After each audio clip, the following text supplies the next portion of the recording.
Good day, everyone. When we talk about data, the first thing we are taught is its types.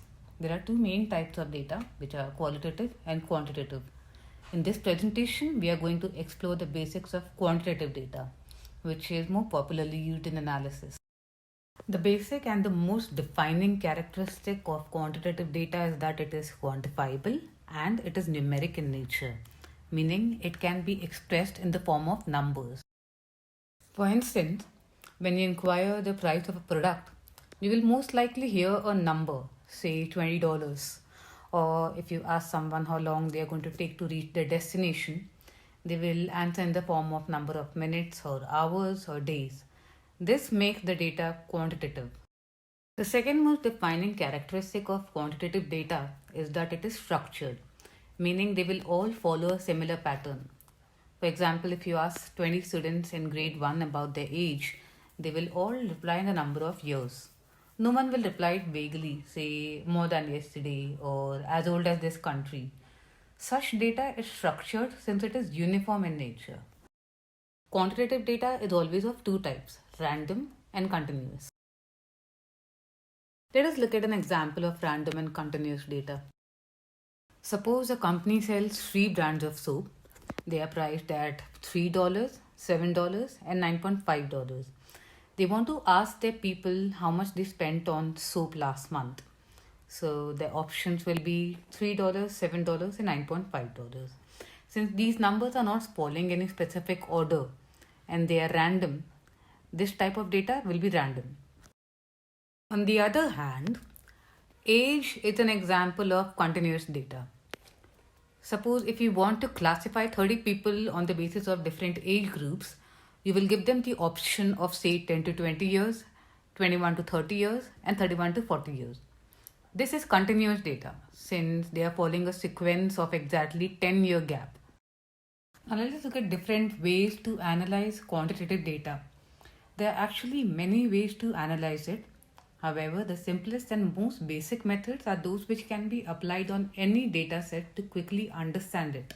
The three most basic ways to analyze quantitative data are descriptive analysis, comparing means, and hypothesis testing. Descriptive analysis can be performed using four main tests. First is frequency distribution, then cross tabulation, then central tendency, and variation. Comparing means can be performed using three tests. The first is independent sample t-test, next is paired sample t-test, and then ANOVA. The last one, which is hypothesis testing, is the most versatile and vast method. It includes all machine learning algorithms. The most basic ones are, however, chi-square test, correlation, and regression. The first type of analysis, which is descriptive analysis, will always have the same objective, which is to understand the basic characteristics of the dataset.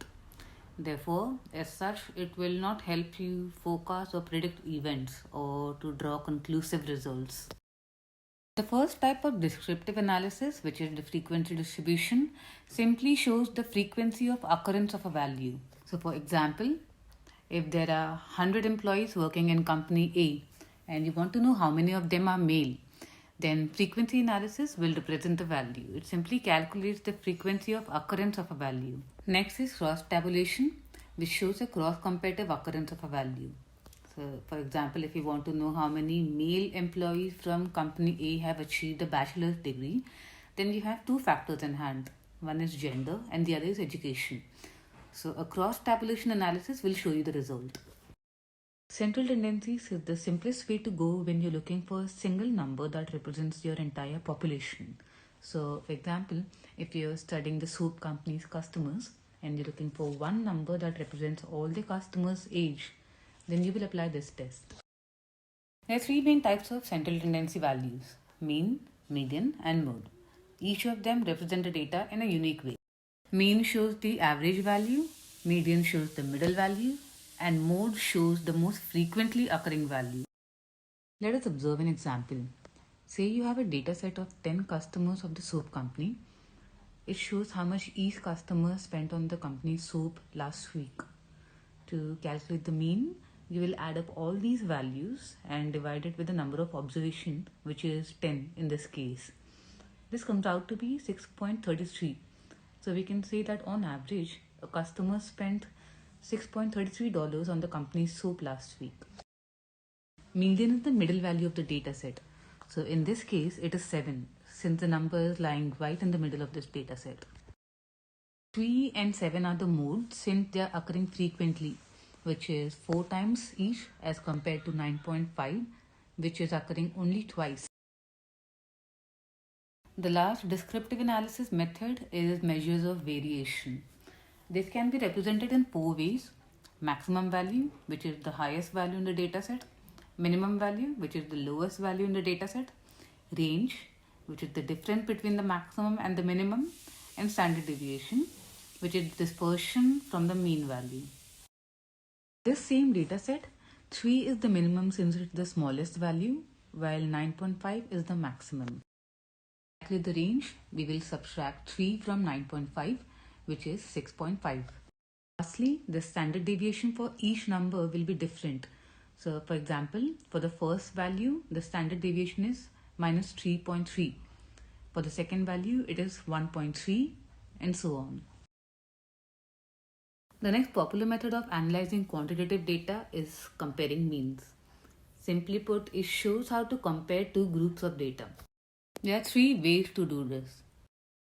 Random samples is used when we want to compare the mean values of 2 different groups. For example, if we want to find out the difference in salaries of people who purchased the $3 soap and the $9.5 soap, then this test will reveal it. The pair sample t-test also shows a comparison, but it's for the same group. So it's mainly applied to show the before and after effect.